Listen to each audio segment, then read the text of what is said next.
Commander Tae-ho felt the ground shake above him as he stared at the monitors in the secret bunker deep under Seoul. The alien ship looked like a giant black knife cutting through the sky over Denver. It just hung there in the air, not moving, like it was thinking about what to do next. 12 minutes. That's exactly how long it waited before the beam shot down from the ship. Tae-ho watched in horror as the bright light turned entire city blocks into melted glass and twisted metal. Buildings that had stood for decades just disappeared in seconds. The heat was so intense that cars melted like ice cream in summer. Lieutenant. Hee-jin looked up from her computer screen with wide eyes. Her hands were shaking as she adjusted her headset. Sir, they're sending the same message over and over again in 17 different languages. English, Spanish, Chinese, Korean, everything. It just says 3 words, submit or perish. The word sent chills down Tae-ho's spine, but not because he was afraid of the aliens. He was terrified because he knew what was about to happen next. On the screens around him, he could see people running through the streets of Denver, screaming and crying. Cars crashed into each other as drivers tried to escape. News helicopters circled the area, their cameras showing the world what real alien technology could do. But those people running in panic didn't know the truth. Neither did the aliens in their sleek black ship. Deep underground, in bunkers just like this one, people were getting ready. These weren't just any bunkers either. They had been built in secret after something happened in 1952 that the public never learned about. Tae-ho remembered his grandfather telling him stories when he was young, stories that seemed like fairy tales back then. His grandfather had been one of the engineers who helped build these places. One day, the old man had said, visitors will come from the stars, and when they do, we'll be ready. The confirmation codes started coming through on secure channels that most governments didn't even know existed. Underground facilities in the Rocky Mountains, under the Sahara Desert, beneath the ice in Antarctica, and in caves carved deep into the Himalayas were all waking up after sleeping for decades. Send the confirmation code to all blackout stations, Tae-ho said quietly. His voice was steady, but inside he felt like his heart was going to burst. 73 years of preparation ends today. The alien ship kept broadcasting its message, probably thinking the humans below were just scared animals with sticks and stones. The Zelhari had done this same thing to 47 other planets. They would arrive, make their demand, destroy, something important to show their power, and then wait for the surrender that always came. But Earth was different. Earth had been getting ready for this day since before Tae-ho was even born, since before his parents were born. The aliens thought they were dealing with a primitive species that had barely learned to fly. They had no idea that humans had been improving their technology for over 70 years, waiting for exactly this moment.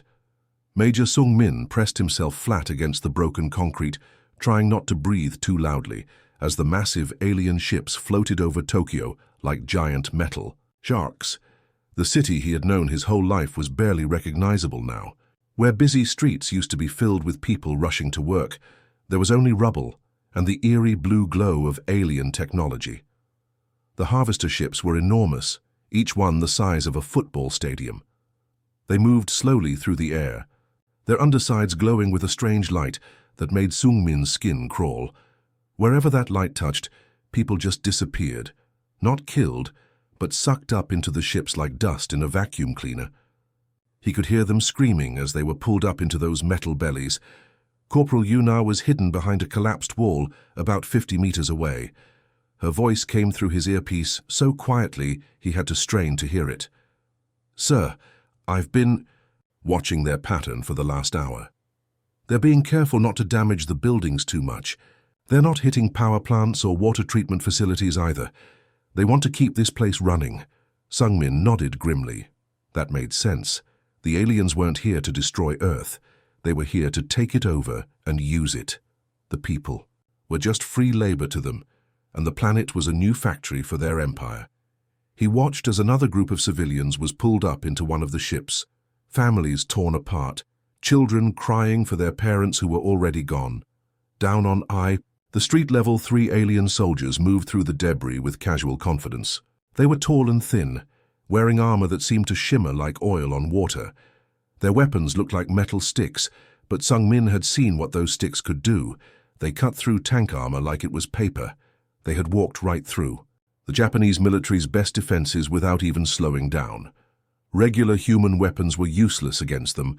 Sung Min could see abandoned rifles and pistols scattered in the street where soldiers had dropped them after realizing their bullets just bounced off the alien shields. The military had tried everything. Rockets, grenades, even a few experimental plasma weapons. Nothing worked, but the weapon in Sung Min's hands was different. It looked almost like the alien weapons, but sleeker, more refined. The metal was warm to the touch and hummed quietly with contained energy. This wasn't something that had been built in a factory last year. This was the result of decades of careful study and improvement. "On my mark," he whispered to his squad, watching as the alien patrol moved closer to their hiding spot. "Remember what we learned in training. Don't aim for their armor or their shields. Aim for the power cores on their backs. That's where all their fancy technology gets its energy from." The aliens walked beneath their position, completely unaware that they were being watched.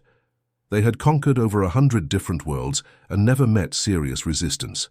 Every species they had encountered had the same basic technology: metal weapons, chemical explosives, primitive energy sources. None of them had spent 70 years taking apart crashed alien ships and learning how to build something better. Colonel Minsu's fingers trembled slightly as he typed in the final sequence of numbers and letters that would change everything. The underground facility around him was so deep inside the Colorado mountains that he couldn't even hear the wind from the surface. The walls were carved directly from solid rock, and the air smelled like metal and electricity. This place had been waiting in silence for over 70 years, and now it was finally time to wake up.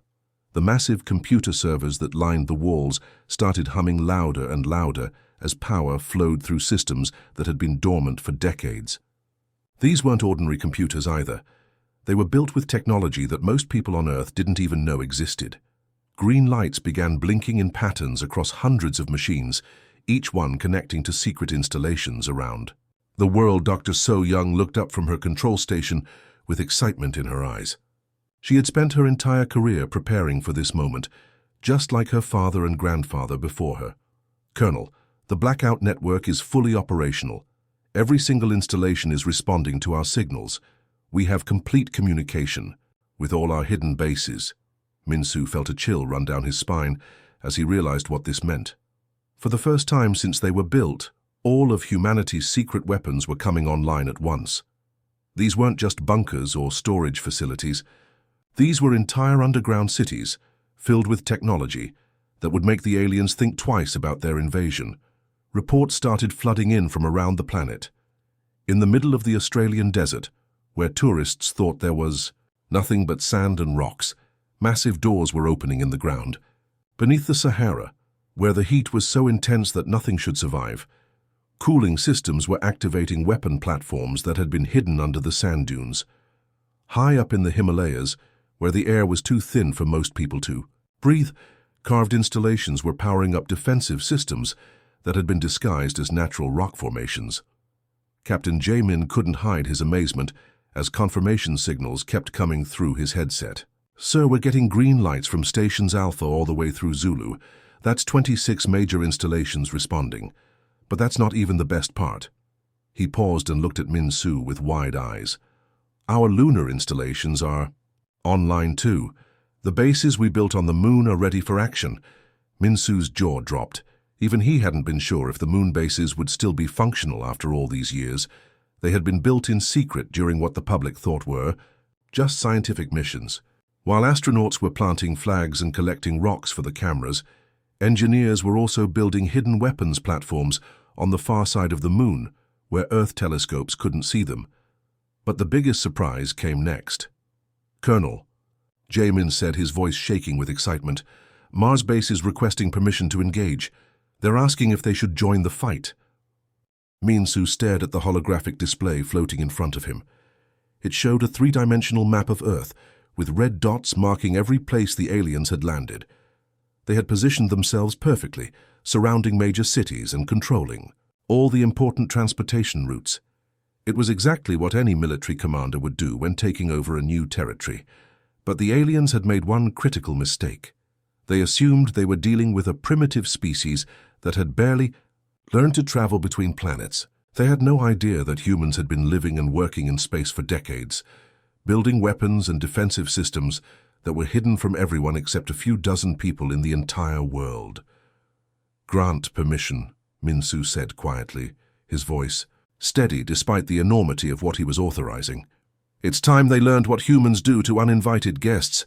Lieutenant Yunji moved through the underwater tunnel like a ghost, her boots making no sound on the smooth metal floor. The tunnel stretched out in front of her team for miles, running deep beneath the Pacific Ocean between California and Hawaii. Most people didn't even know these tunnels existed. They had been carved out of the ocean floor back when her parents were still children, using mining equipment that was supposedly being used for underwater research. The walls around them glowed with a soft blue light that came from technology that definitely wasn't made on Earth. But it wasn't exactly alien technology either. Human engineers had taken the original alien designs and made them better, more reliable, more efficient. The power systems that kept the tunnels running used half the energy of the original alien versions and produced twice as much light. 30 meters above their heads, Los Angeles was under complete alien control. The Zelhari had landed their massive ships in the middle of the city and declared it one of their main command centers on Earth. Their soldiers patrolled the streets, their weapons ready to cut down anyone who tried to resist. The news reports that were still broadcasting showed empty streets and abandoned buildings. As far as the aliens knew, the humans had either fled or were hiding in their homes, too scared to fight back. They had no idea that an entire war was being fought right underneath their feet. Sergeant Dong Hyun held up his hand, signaling the squad to stop.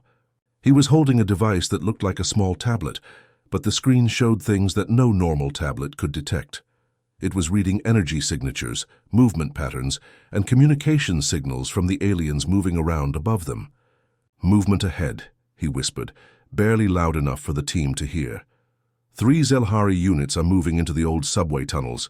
They're probably looking for human survivors to capture. Yunji nodded and checked her own equipment. Her armor was sleek and black, fitting her body perfectly. It looked almost exactly like the armor the aliens wore, but it was lighter and more flexible. The power pack on her back hummed quietly, drawing energy from the same type of fusion cells. That powered alien ships, but human engineers had figured out how to make those power cells last 3 times longer and provide more stable energy output. "Deploy the resonance mines," she ordered her team. "Set them to match the exact frequency of Zelhari personal shields." The mines were small devices about the size of a coffee cup. They didn't look dangerous at all, just smooth metal cylinders with a few blinking lights, but each one contained technology that had taken human scientists 20 years to perfect. They had studied captured alien shield generators, learned exactly how they worked, and then figured out how to create sound waves that would make those shields tear themselves apart. The team placed the mines along the tunnel walls where the aliens would have to pass. Each mine was programmed to detect the specific energy signature of Zelhari armor and activate only when enemies were in range.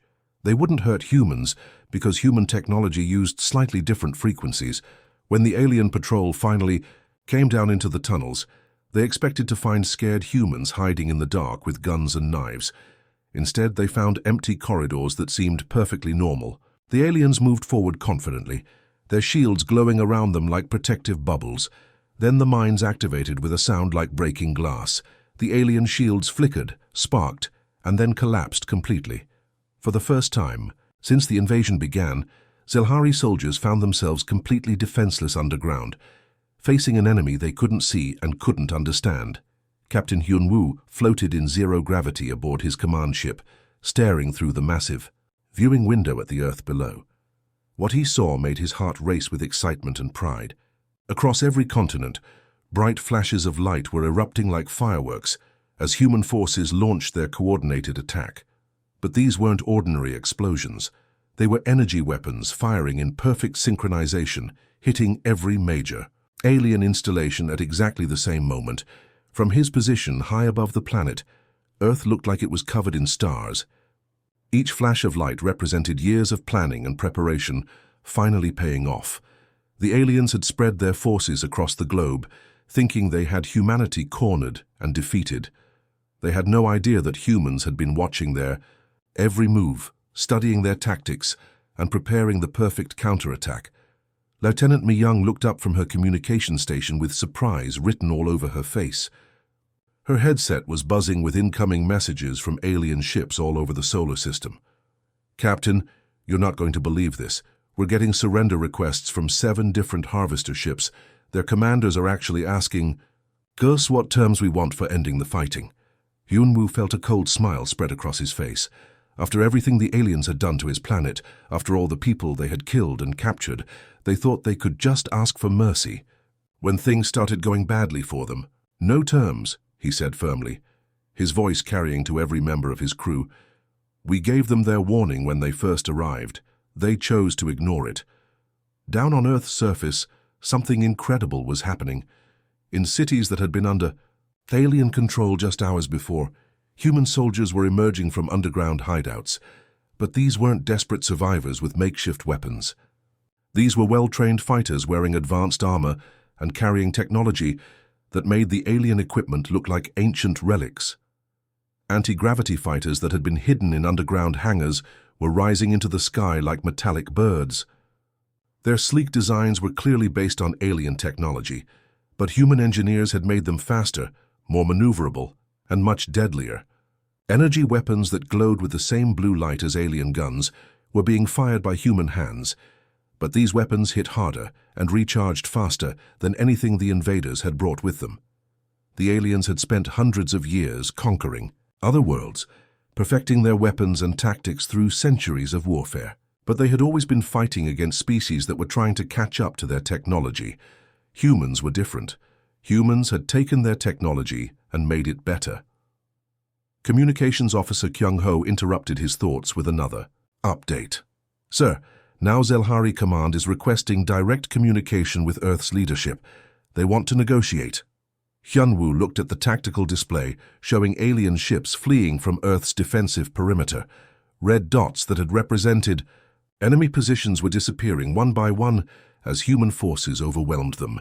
The mighty Zelhari Empire, which had conquered dozens of worlds without serious resistance, was being driven away by a species they had considered primitive just days before. "Tell them they can communicate with the debris of their fleet," Hyunwoo said with satisfaction. "We're done talking to invaders." All across the solar system, the message was becoming clear. The hunters had become the hunted. The species that had thought Earth would be just another easy conquest was learning what happened when you attacked a world that had been preparing for war for 70 years. The tide hadn't just turned. It had become a tsunami that was washing the aliens away from human space forever. Admiral Wu Jin was standing in the bridge of his massive flagship when the emergency transmission came through. The sound cut through the normal hum of ship operations like a knife through silence. He had been expecting routine reports about the successful occupation of Earth, maybe some minor resistance from primitive human weapons. Instead, the voice coming through the speakers was panicked and desperate. "This is Commander Zelkai of the Southern California Occupation Force, requesting immediate evacuation of all ground personnel. Human resistance possesses superior technology. I repeat, humans have superior technology. Our losses are catastrophic." The Admiral felt his blood turn to ice water. In over 30 years of military service, he had never heard those words used to describe humans. Superior technology. That was impossible. The Zelhari Empire had been studying Earth for decades through long-range observations. Humans barely had functional space travel. They still used chemical rockets and primitive computers. Commander Subin looked up from her analysis station with confusion written all over her face. She had been running the transmission through every possible filter to check for errors or enemy deception. "Sir, analysis confirms the transmission is genuine. It's coming from our own communication systems using proper identification codes. All Zelhari ground forces across the planet are reporting coordinated attacks using energy weapons that match our own power signatures." Wu Jin moved to the massive viewing window that covered one entire wall of the bridge. Earth hung in space, in front of them like a beautiful blue and white marble. It looked so peaceful and innocent, with white clouds swirling over green continents and blue oceans. Nothing about it suggested the kind of military threat that could challenge the Zelhari Empire, but the long-range sensors were telling a different story. Commander Subin activated the holographic display that showed what their advanced scanners were detecting around Earth. What they saw made everyone on the bridge fall silent with shock. Objects that had appeared to be space junk and old. Satellites were suddenly coming to life. Pieces of debris that had been floating in Earth's orbit for decades were unfolding like mechanical flowers, revealing weapons platforms that had been disguised and hidden in plain sight. The energy signatures coming from these platforms were massive, each one producing more power than some of the ships in Wu Jin's fleet. Intelligence Officer Jin Su was studying the readings with growing horror. His job was to understand enemy capabilities, and what he was seeing didn't make sense according to everything they knew about human civilization. Admiral, these installations aren't new. Based on the power signatures and construction materials, some of these orbital platforms have been in position for at least 20 years, maybe longer. The words hit Wu Jin like a physical blow. 20 years. That meant humans had been planning for this invasion since before most of his officers had even joined the military. While the Zelhari Empire had been conquering other worlds and growing confident in their superiority, humans had been secretly building weapons and waiting for them to arrive. How long have they been preparing? Jin Su whispered, more to himself than to anyone else. Wu Jin studied the tactical display showing the true extent of Earth's hidden defenses. The humans hadn't just reverse-engineered a few pieces of crashed Zelhari technology. They had somehow obtained complete technical specifications, improved upon the original designs, and built an entire defensive network that had been completely invisible until the moment they chose to reveal it. This wasn't just resistance.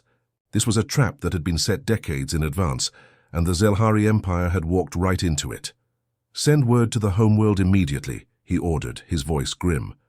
"Tell them we need everything, every ship, every weapon, every soldier. And tell them that everything we thought we knew about humans was wrong."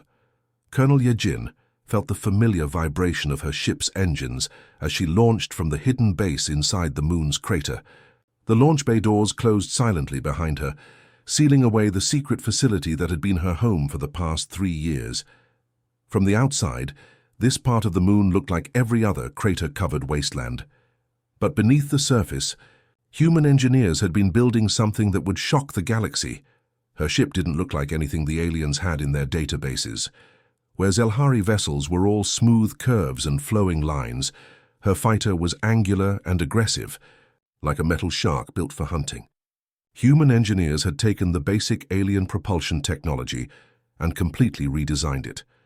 The engines were smaller but more powerful. The hull was made from materials that were both lighter and stronger than anything the Empire used, and the weapons systems had been tested in secret for over 20 years. Major Tae-young's voice came through the ship's communication system with the kind of calm professionalism that only came from years of training for this exact moment. "Colonel, I'm detecting the Zelhari reinforcement fleet at coordinates 77 Mark IV. 43 ships total, and they're all Dreadnought class. These aren't just transport ships, ma'am. These are the Empire's heavy battleships." Yejin looked at her tactical display and felt her heart start beating faster. Each of those red dots represented a ship that was easily 10 times the size of her fighter. The Zelhari dreadnoughts were designed to destroy entire planetary defense systems by themselves. Each one carried enough firepower to level a major city and shields strong enough to withstand nuclear weapons. But the aliens had no idea what they were really facing. "They're about to learn why humans have been hiding for so long," Yejin said as she powered up her weapon systems. The energy readings on her control panel climbed steadily as weapons that had been tested in the cold vacuum between Mars and Jupiter came online. For 20 years, human pilots had been secretly training in the outer solar system, far from any telescopes or sensors that might detect them. They had practiced combat maneuvers around the moons of Jupiter, tested their weapons on asteroids in the belt between Mars and Jupiter, and learned to fight in 3-dimensional space where there was no up or down. The human fleet emerged from behind the moon like a pack of wolves coming out of the forest. There were over 200 ships, each one smaller than the alien dreadnoughts, but infinitely more deadly. They moved in perfect formation, their engines silent in the vacuum of space, their weapons already locked onto their targets. The Zelhari Admiral's voice suddenly filled the communication channels, broadcasting on every frequency at once. He sounded confused and desperate, like someone who had just realized that everything he thought he knew was wrong. "This is impossible. Your species was classified as pre-spaceflight. Our intelligence report said you barely had functional rockets." Colonel Yejin smiled as she targeted the flagship of the alien fleet. Her weapons were fully charged now, drawing power from fusion reactors that were more advanced than anything the Empire had ever built. She opened a direct communication channel to the Admiral's bridge, making sure her words would be heard clearly. "Your species was classified as extinct," she said calmly, her finger hovering over the firing controls.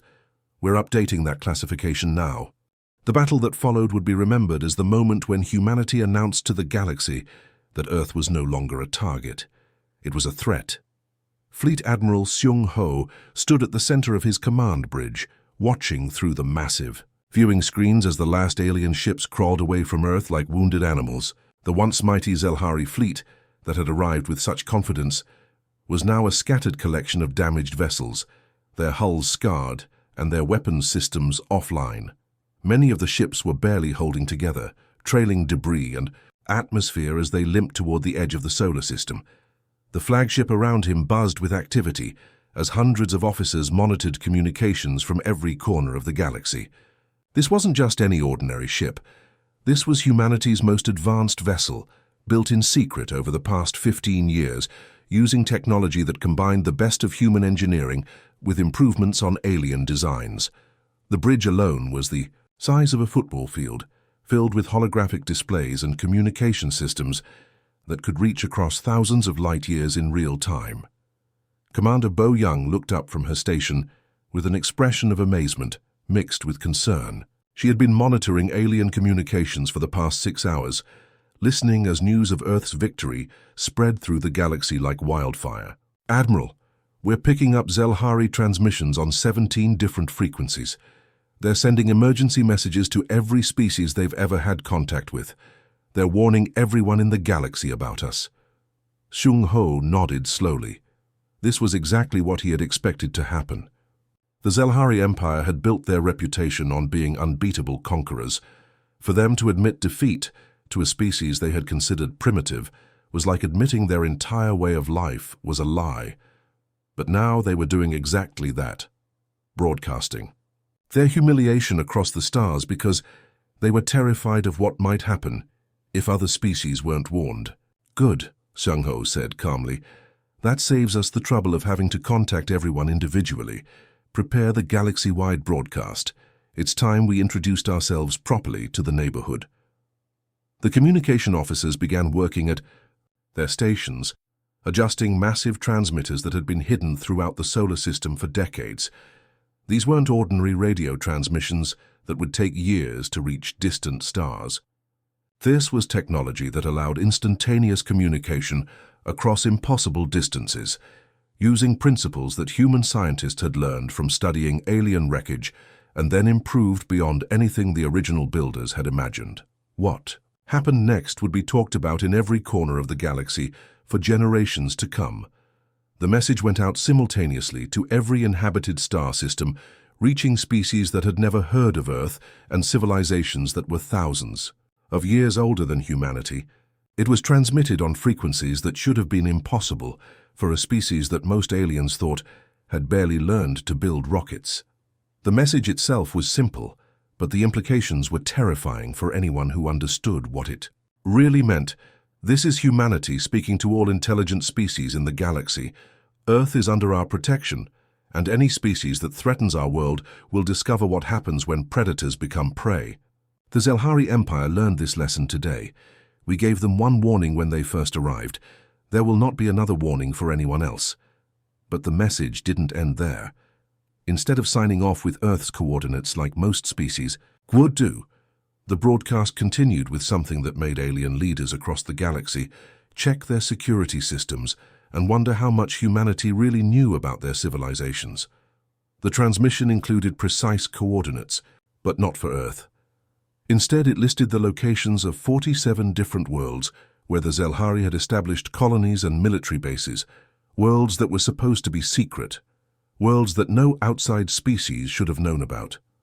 The San message was crystal clear to anyone intelligent enough to understand it. We know where you live. We know where all of you live, and we've been watching you for longer than you think. Ambassador Haiwan walked into the massive chamber that served as the meeting place for the Galactic Council, and she could feel the tension in the air like electricity before a storm. The chamber was enormous, with curved walls that stretched up toward a domed ceiling covered in stars. Representatives from dozens of different alien species sat in floating chairs arranged in a perfect circle, all of them staring at her with mixtures of curiosity, fear, and barely concealed hostility. 6 months ago, none of these beings had even known that humans existed. Earth had been just another unknown world, spinning around an unremarkable star in a quiet corner of the galaxy. Now, every single one of them knew exactly who humans were and what they were capable of. The news of the Zelhari Empire's defeat had spread through the galaxy faster than anyone had thought possible. Haiwan stood in the center of the circle, wearing a simple black diplomatic uniform that somehow made her look more intimidating than if she had been covered in weapons and armor. She was the first human to ever address the Galactic Council, and she knew that every word she spoke would be analyzed and debated for years to come. "The Zelhari Empire has been dissolved," she announced in a voice that was calm and matter-of-fact, as if she were discussing the weather, instead of the complete destruction of one of the galaxy's most powerful military forces. Their former territories, all 47 worlds, are now under human protection. Any species wishing to establish diplomatic relations with Earth may do so through proper channels. The silence that followed was deafening. Many of the alien representatives shifted uncomfortably in their seats. The Zelhari had been one of the oldest and strongest empires in known space. The idea that they could be completely defeated by a species that most of the galaxy had never heard of was almost impossible to believe. The Altarian delegate, a tall being with blue skin and forearms, finally broke the silence. His voice was filled with confusion and disbelief. "Your species was supposed to be primitive. Our intelligence report said you had barely achieved basic space travel. How did you acquire technology advanced enough to defeat the Zelhari?" Haiwan's smile was cold and sharp, like a blade made of ice. "We didn't acquire it," she said slowly, letting each word sink in. "We took it. Every crashed ship that landed on our world, every failed invasion attempt, every accidental first contact that wasn't as accidental as you thought, we learned from all of it. We studied your technology, improved it, and prepared for the day when someone would try to take our world away from us." She gestured toward a holographic display that suddenly appeared in the center of the chamber. The display showed a three-dimensional map of local space, with Earth at the center, surrounded by dozens of defensive installations. But the installations weren't just around Earth. They extended out to cover 3 entire star systems, with weapons, platforms, and monitoring stations scattered across hundreds of different locations. "We've been watching all of you for longer than you know," Haiwan continued, her voice getting quieter but somehow more menacing. "Studying your military tactics, learning your languages, mapping your territories, and preparing for the possibility that we might need to defend ourselves against any or all of you." The implications of what she was saying began to dawn on the assembled representatives. Humanity hadn't just stumbled into advanced technology by accident. They had been systematically collecting and improving alien technology for decades, building a military force that was specifically designed to fight against every known species in the galaxy. "The age of conquest is over," Haiwan said as she prepared to leave the chamber. "Earth remembers what happens to those who threaten us. We suggest the galaxy remembers as well." As she walked away, one phrase echoed in the minds of every being present.